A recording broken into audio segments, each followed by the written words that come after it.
Hey guys, down at the warehouse today. Got me mate Mark here. Everyone knows Mark, not Marky.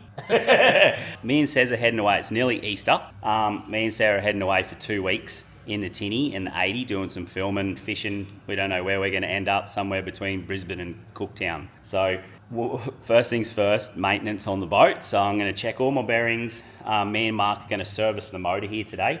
Now it's a 2-banger, so it's a little bit easier and a little bit cheaper than the old 4-stroke.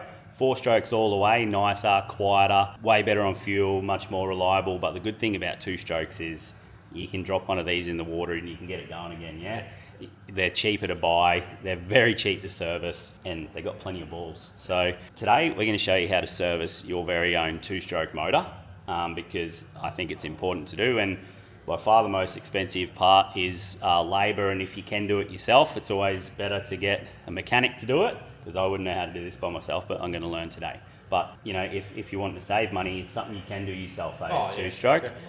So anyway, something you can't do is all the carbies and stuff, which Mark can, because he's a mechanic at Marine Care Queensland. He's going to sort out my carbies because it's been running a little bit rough. So today we're going to service the motor. I'm going to go through the carbies. What's the cleaner called? Ultrasonic. Ultrasonic. I was calling it hydrostatic cleaner. Anyway, that's what we're going to do today. So stay tuned if you want to learn how to service your own motor, because this is the man you want to learn it off. So first things first, we're going to basically pull it apart. Then I'm going to go down and get what parts I need. We're going to have a look at the thermostat, which is just in the back of the housing, just here. Yeah, it just doesn't have one. Doesn't run a thermostat. No, someone just hasn't put it back in. Oh, well there you go. We're not running a thermostat because someone hasn't put it in. There's meant to be a thermostat in there. Yep. And that's why you do this. All right, props off. She needs some grease, eh? If you don't know how to get a prop off, you probably would, but if you don't, it's literally just a split pin, this nut, then your rear bushing from the prop.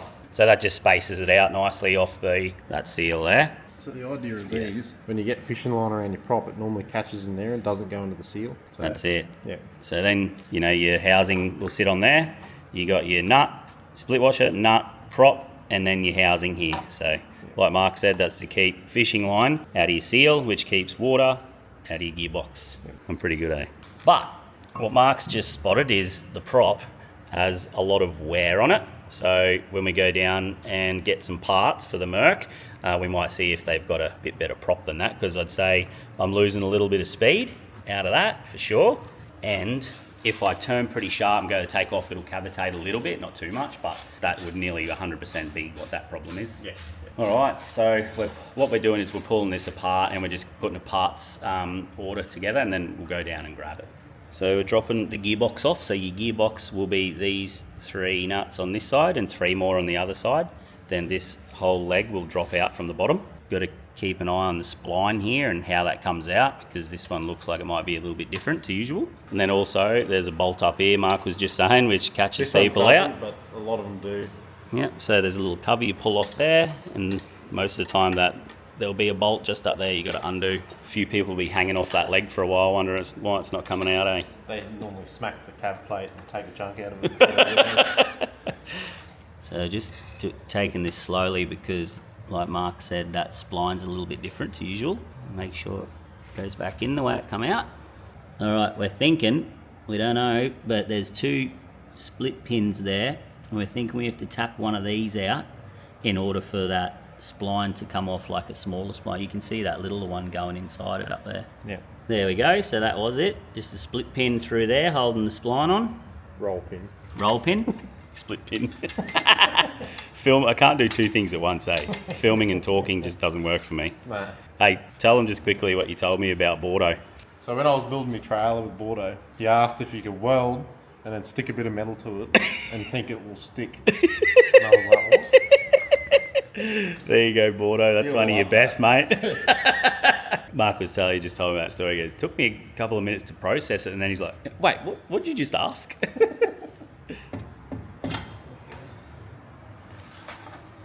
There she is.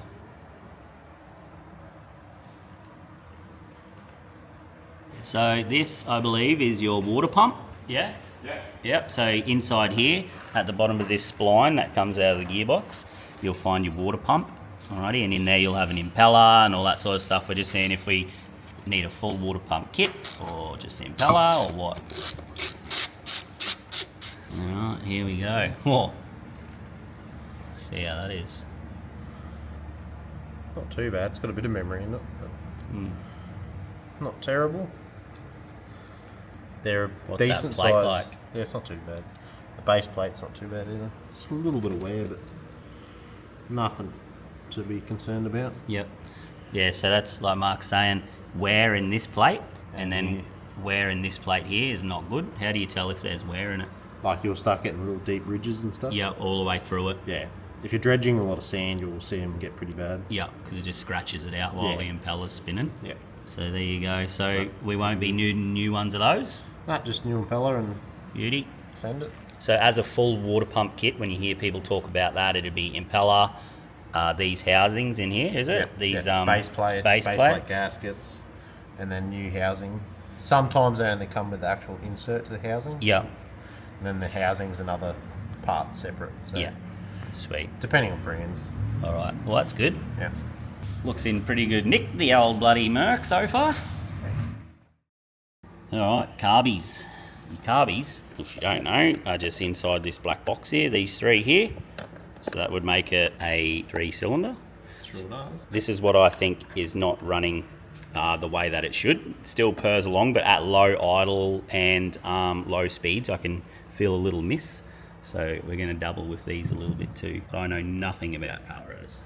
All right, like Mark was just saying, the Yammies, this front box that sits over the front of the carbies, the bolts that go through there on the Yammies go through the carbies and bolt the whole thing together at once. But on this Merc, you got separate bolts, so you can actually pull that plastic cover off, and then you got your 2 bolts here on the carbies, which is a way better setup. Yeah. So 2 bolts, and then you got your fuel hose, and then that'll come off, and then you just repeat the process all the way down. Righto, last carby to come off. So Mark was just saying that's your fuel pump right there. It's a little diaphragm in there. Tiny. What would they be worth? Not that much. Hmm. You buy the rebuild kit, I think they're like $60. Yeah, right. Just comes with What's new a fuel pump diaphragm. worth for a 4-banger? Yeah. Bit more? Yeah. I guess that's a good thing about 2-strokes, eh? Yes, they drink more fuel, but really they're quite reliable. Like this motor is 20 years old, and look at the nick it's in. Like if you had a 4-stroke that was 20 years old, it probably wouldn't be on the back of a boat anymore, would it? No. No. So Pretty good nick. The reed valves are good. yeah, that's good. It's been looked after. All right, we're back with parts. We didn't need too much. We got a thermostat gasket, plugs, washers, stainless split pin. We got the impeller. We're going to strip down the carbies now, and we're going to put them in the hydrostatic ultrasonic cleaner. Yep. That's what's buzzing out the front at the moment. So you just whack a bit of this stuff in there.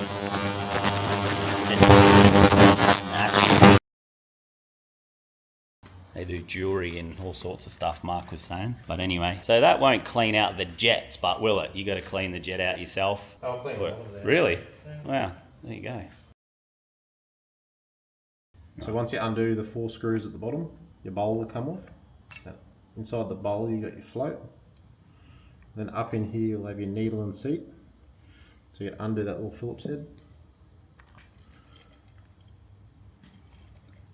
without stripping it. Slowly pop it. It should come out. And that's your needle and seat. Seat's in there, and then needles there hanging off the float. Yep. And you get your jets. Same again, be careful.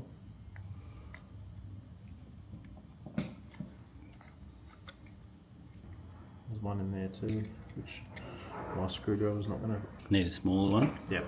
That's your primary jet. Yep. And your second one will be your idle jet, that one there. Up the top.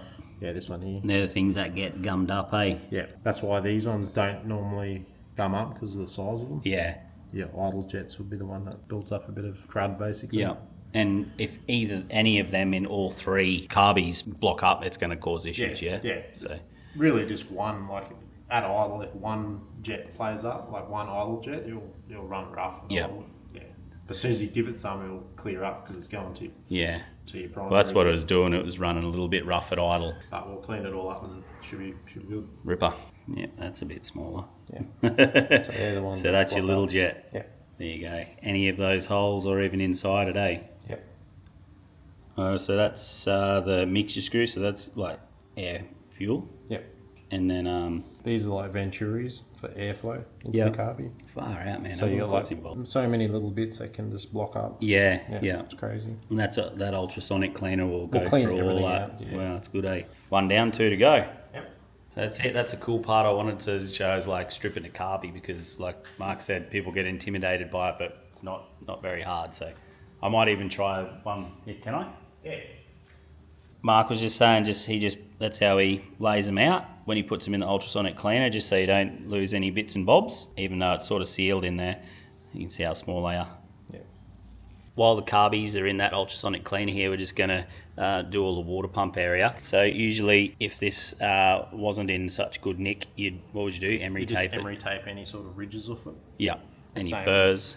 Like the Emmys step down, so like they have a step shaft where these don't. Yep. But it's in good condition. Yeah, so we're not going to worry about emery tape. We don't want to damage any of the gaskets or anything. No. It's all in good nick around here. But yeah, if it's looking ever pitty or anything like that, you've got to make sure you give it a good emery tape and just all around it and bring it Just back. don't lose your keyway. This bit just here. Yeah. So you got to push that keyway in that was there before. Yeah, otherwise this little if bit you underneath push down here. on it, will push it out. So you Yep. just sort of got to hold it and then go down.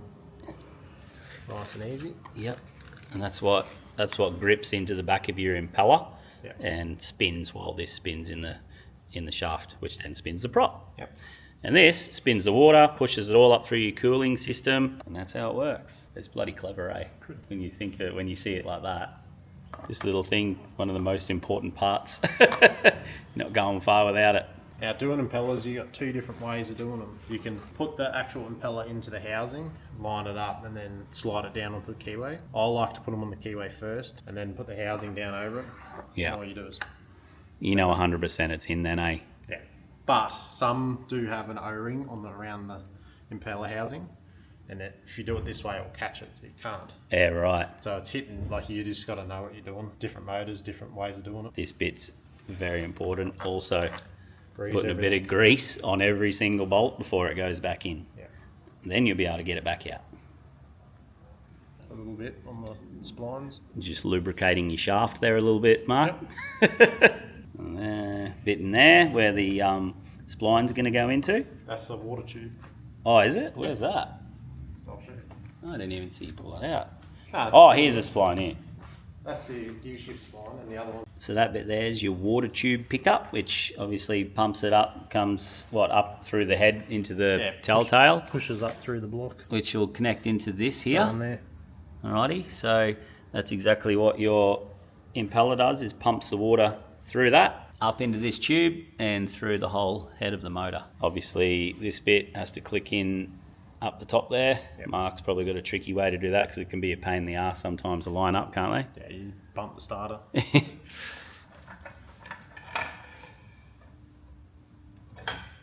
Alright, we needed a few hands there so I didn't film it, but to line that up perfectly, it come out and all I did, Mark was saying, just a real quick tap of the start button. And what does that do?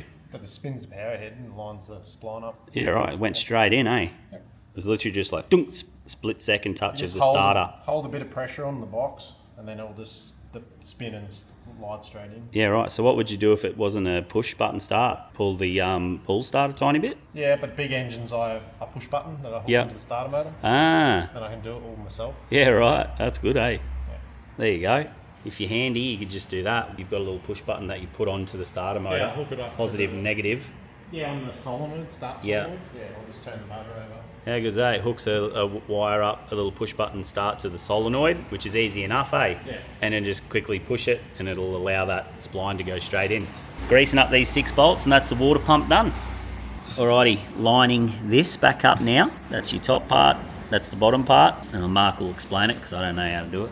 I'm sort of just... So that'll just lift up without gotta- clicking the gears. Oh yeah, I see. There we go. Yeah. So you just had to move it into place. You can see through the hole there now, so they're both lined up. Tap your roll pin in, and that's that bit done. So that just allows you to select reverse, neutral, and forwards. Gearbox all time. This was tight as. Oh, got him. The old shifter on the screwdriver trick. Happy days. Done. And then what's this spare wash one for? It's wash. It just washes out the bottom of the gearbox. Oh, gotcha. Yeah, sweet.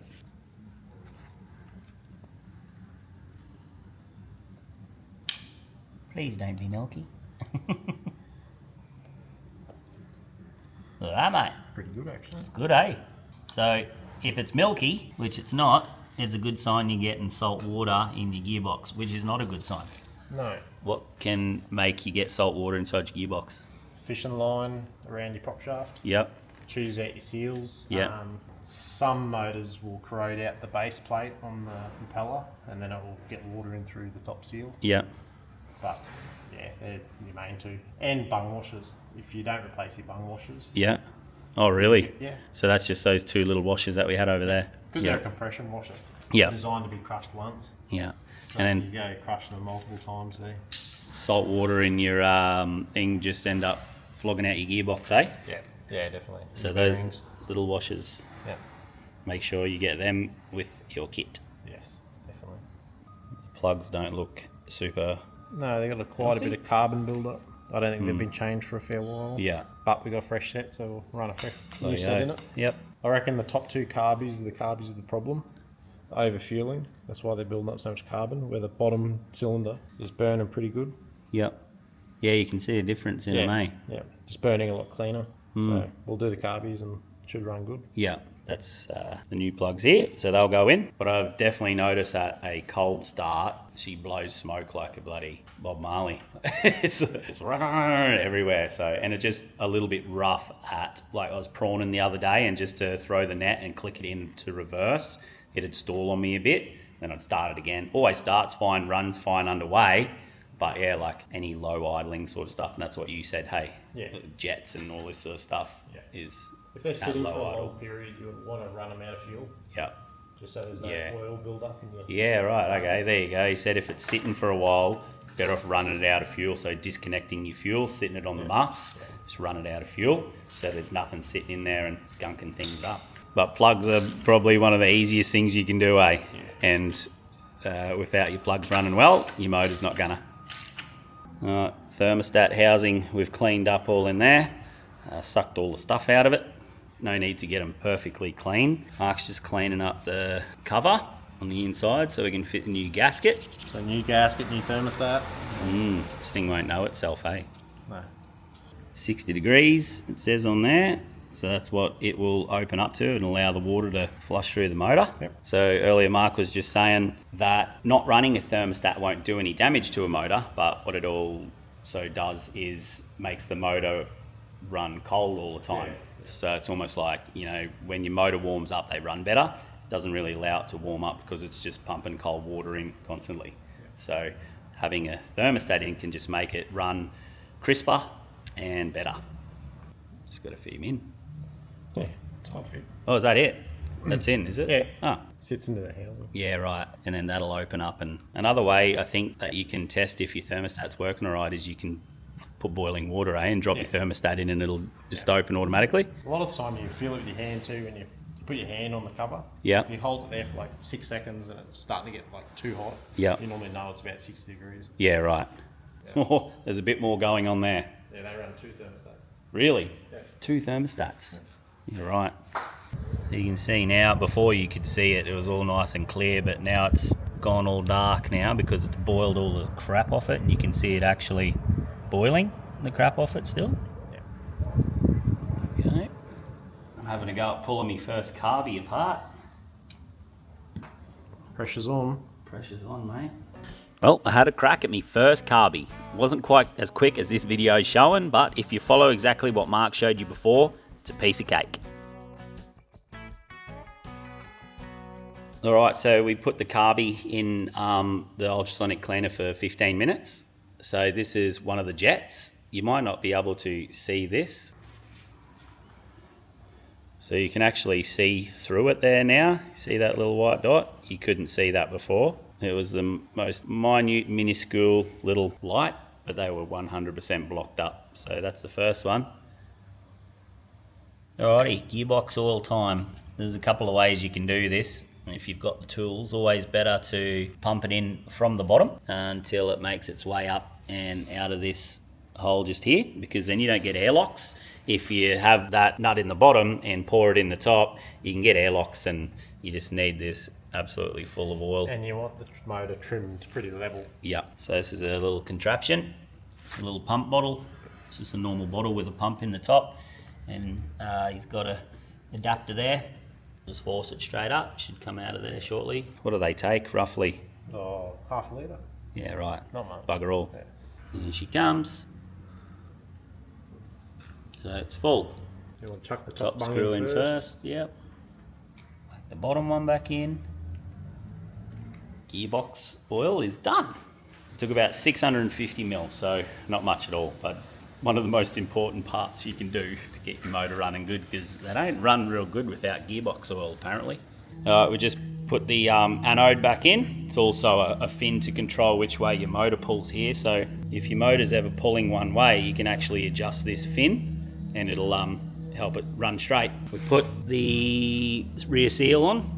Prop's going to slide on, but you've got to always make sure that you grease the hell out of this shaft, because it makes it very difficult to get the prop back off sometimes. You've got to heat them up and everything sometimes, or get prop pullers and... Log them off. Yeah.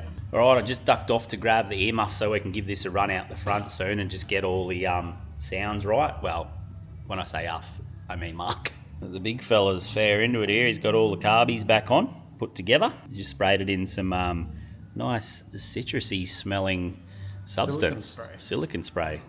Smells like citronella. So we're almost done, eh? How'd that other jet look? Yeah, clean up good. All good, yeah, sweet. Definitely 100% there was a big difference in the jets, that's for sure. So put the cover back on, whack it back together, put him on the muffs. We're pretty much done. I might even see how I go. I might even go down the river and take it for a run and just see the difference in what it was like and what it's like now. Finally get to use me hose for something other than hosing fish guts off a bloody brag mat.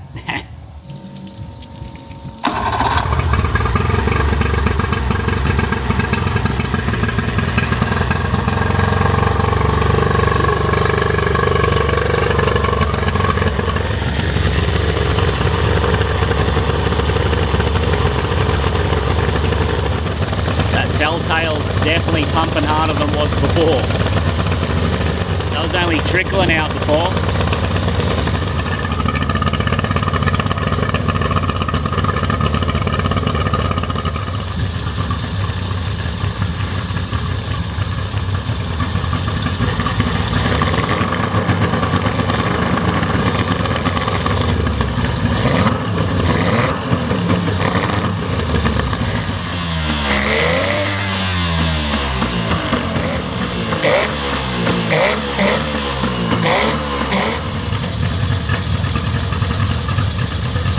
Nothing like a two-stroke, eh?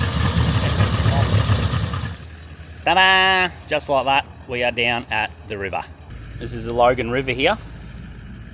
It's not a bad little spot to whack your boat in. It's all protected, and it's not too far from the mouth here, especially when the prawns and stuff are on. The river is filthy at the moment from all the rain we've had. This is where I was standing down that day where the water was just like flowing like no tomorrow.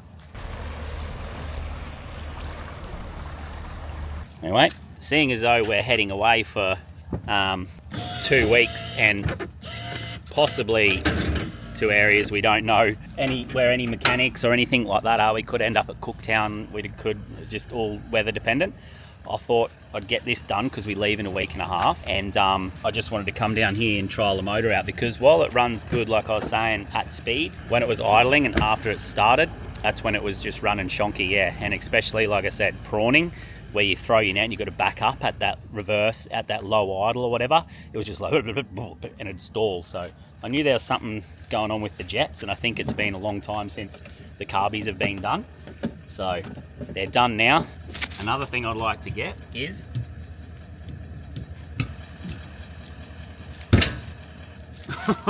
I hate these things. Those things that I got from BLR Components, the ratchet down boat ties that can go into your trailer. I want to get 2 of those for this, because these straps are a pain in the butt. Anyway, let's launch this little bad boy in.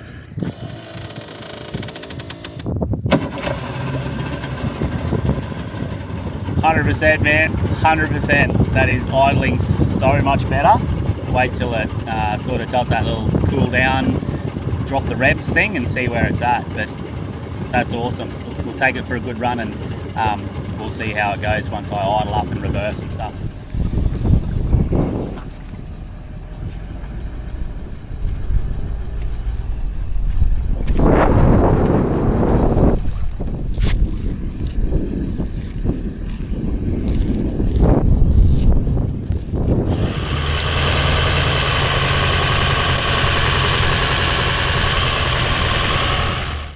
Yeah. I'm having so much fun with this little tinny. Big boat's getting a break for a couple of weeks. I'm enjoying it. It's actually really fun to get back, do some crabbing, do some prawning, still chase some decent sized fish, mate. Wait till winter.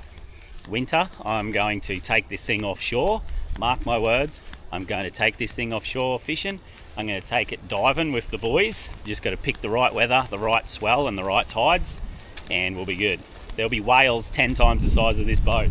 I'm going to put you down there because the wind is blowing too strong. I'm also going to have to be careful of logs. It is disgusting in here.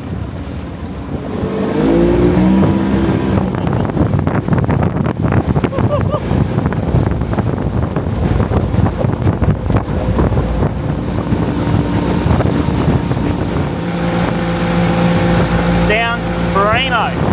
Look at this.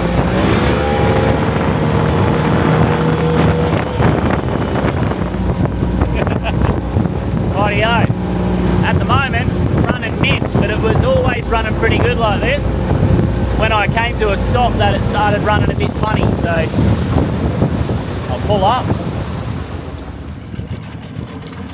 Rightio. That's it idling under load now. Put in reverse. And this is where it was having troubles last time, like it'd stall out on me. So that's it. If you're having problems with like low idle reversing or in gear, it's usually a fuel issue, obviously. And blocked up jets is a massive one for it. I'm not a mechanic and most people know that. This is for you guys who don't know a great deal about motors and stuff like that, like myself. Put in Nucci. It's in gear.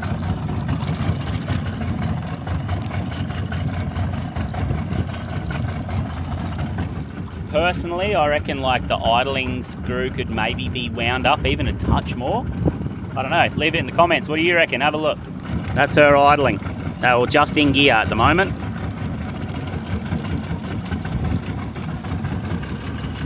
Neutral.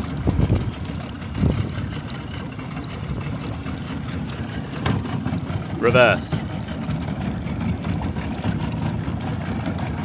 What do you reckon? Needs to be wound up, leave it where it is. And this horsepower on this thing, man, have a look at this. Watch this thing go, ready? From a dead start.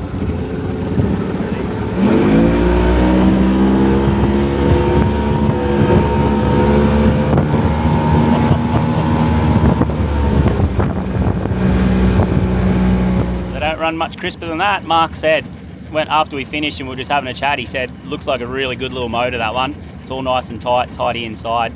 Looks like it's been looked after well, so happy days. You remember what I was saying about logs? Oh. That one right there, that would put a nice big dossa right in your boat. There's a lot of that floating around in the rivers and stuff, even Moreton Bay at the moment, so you really have to be careful. Even look at this. So if you're wondering why I haven't done any creek and river work yet in the tinny, that's why. It's just putrid in here at the moment. It's not even really fishable, to be honest. And all this flows out into Moreton Bay. 3 major rivers, so not great. All right, absolutely stoked with that. That's awesome. Just to knock that little job off the list before we head up north. I'm going to do the bearings, a couple other little things because we could do a couple of 1,000 kilometers and we're leaving soon. So hey, if there's anyone up between sort of Brizzy and Cooktown that wouldn't mind catching up, want to show us around your local area and get some cool fish, give us a yell on Instagram or whatever. It'd be cool. We love meeting up with new people and we enjoy beer. Consider ourselves pretty good company. Anyway, Massive thanks to Mark. Massive thanks to the guys at Marine Care Queensland. They've got some bloody awesome mechanics down there. You know, for the DIY stuff like a 2-stroke, it's nice and easy. But once you start getting up into your 4 strokes, or once it gets a bit further than servicing a 2-stroke, that's when you want some professionals. So down there, you know, they've got Paul, they've got Mark, they've got a bunch of really, really knowledgeable guys. They've spent a long time around the water. Tony and Alan, being professional fishermen, Lionel, they all know what they're talking about. So if you're looking for a good marine shop, that's where you want to go, Marine Care Queensland. Anyway, thanks Marky. Thanks Mark. Appreciate you helping me today, mate. Hope you enjoyed that. Now, hopefully you'll be able to service your own 2-stroke. See you next week, guys. Cheers. I want to say a massive thank you to our legendary patrons. You guys are unbelievable. And I want to say a big thank you to the legendary companies who sponsor Outerline and keep it ticking along. See you next week.